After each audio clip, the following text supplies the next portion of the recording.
Gente, esse vídeo que eu vim fazer é uma reflexão e uma indignação minha.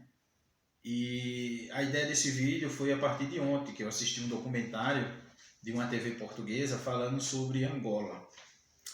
E mostrando todo, né, o desenvolvimento que Angola estava tendo, tá entendendo? A cidade de Luanda, que é a capital, crescendo muito, tá entendendo? Assim, um avanço, assim, uma redução muito grande no número de pobres, tá entendendo? Assim, o cara lá falando, o angolano, dizendo que na época da independência de Angola, a Angola só tinha um jurista, né? Hoje tem muitos, né?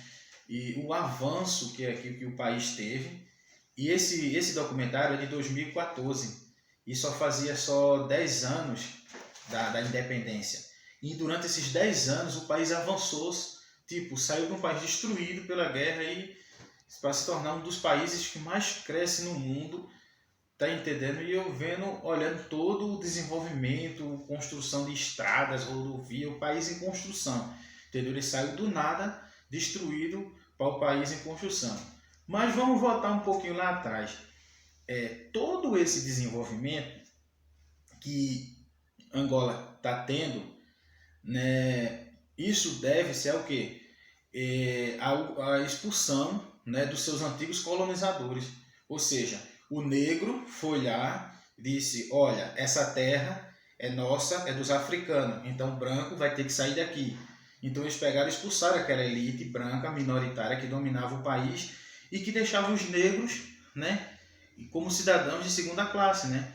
Então eles foram expulsos e daí os negros tomaram o seu próprio rumo, né, do país, nas decisões econômicas. O presidente foi o Agostinho Neto, que era um negro, e depois disso, Angola até hoje, em 40 anos da independência, Angola só teve presidente negros, ou seja, foi devolvida, né, daquela elite lá branca que era rica e o povo vivia negro na pobreza. Então, justamente, o país voltou ao desenvolvimento. Aí o que é que eu vou dizer? O que é que esse vídeo despertou em mim? Teve a luta em Angola. A gente viu também que a gente conhece de história, a gente sabe da história de Nelson Mandela também. Aí tem outro país africano. O país africano, né, a África do Sul.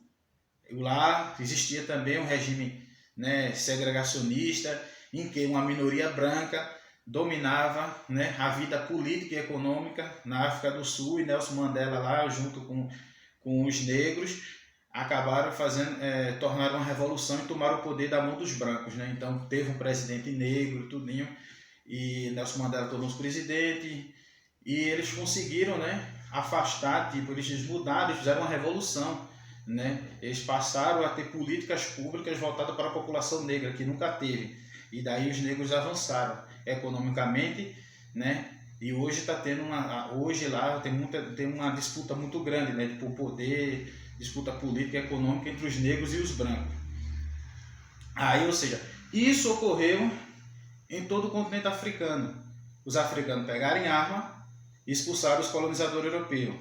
Daí o povo africano, ele tomou os rumos da economia dos seus respectivos países que surgiram após a independência.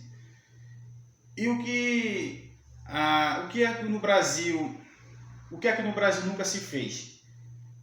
Essa revolução que aconteceu no continente africano, né, não ocorreu no Brasil, né? Não ocorreu, porque a gente tem 500 anos que nós, pretos, que somos 80% da população, nós somos dominados por uma minoria, por 1% de uma população de brancos, de 1%, uma elite branca, escravista, racista, machista, homofóbica, tá entendendo? Que ela impede que o Brasil avance, tá entendendo?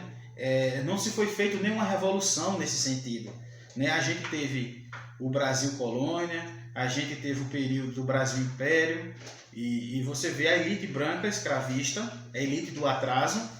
Tem um livro maravilhoso de um sociólogo, né, brasileiro chamado Gessé Souza, que ele fala sobre a elite do atraso, né? Então, minha gente, o Brasil, ele teve, né, esse tempo todo na mão dos brancos, ainda hoje, 520 anos, sendo dominado por uma elite de origem europeia, branca, escravista, que ela impede que os outros, né, que os outros segmentos da sociedade avancem, a exemplo dos negros, dos indígenas, que ela renega a uma condição de marginalizada da população negra. Ela impede que, através de mecanismos deles, de dispositivos, né, que impede, de discursos que impedem que o negro avance, que o indígena avance no Brasil. Então, a gente, né, fica observando isso. O Brasil, nem sequer, eles são tão perversos, essa elite do atraso, que nem sequer eles construíram um discurso que nós, negros, não somos negros, nós somos pardos. Minha gente, não existe isso de gente parda. Nós somos negros, descendentes de povos africanos. Nossa luta ela tem que começar a partir disso, do nosso reconhecimento como povo negro. Porque a partir daí, quando nós se unirmos e nós se identificarmos como povo negro, de origem africana, temos orgulho disso, aí daí a gente vai para cima deles, que a gente vai lutar para que esse povo, né, para que essa elite do atraso, que faz 500 anos que atrasa a nossa sociedade, a gente se liberte. Então, o continente africano, né, se libertou através do quê? A União Soviética forneceu armas e eles, através, com a ajuda de Cuba, expulsaram os colonizadores europeus. Nos Estados Unidos, os negros lá se identificaram como negros, se uniram e disseram, não, nós somos minorias, mas nós unidos nós somos fortes. Aí daí surge o movimento Black Power, né, que é a força do negro, tá entendendo? E lá nos Estados Unidos eles são unidos. O que está precisando fazer com o Brasil? Está precisando que as populações de origem negras, que são as maiorias nas favelas, que se unam contra essa minoria branca de origem europeia, né?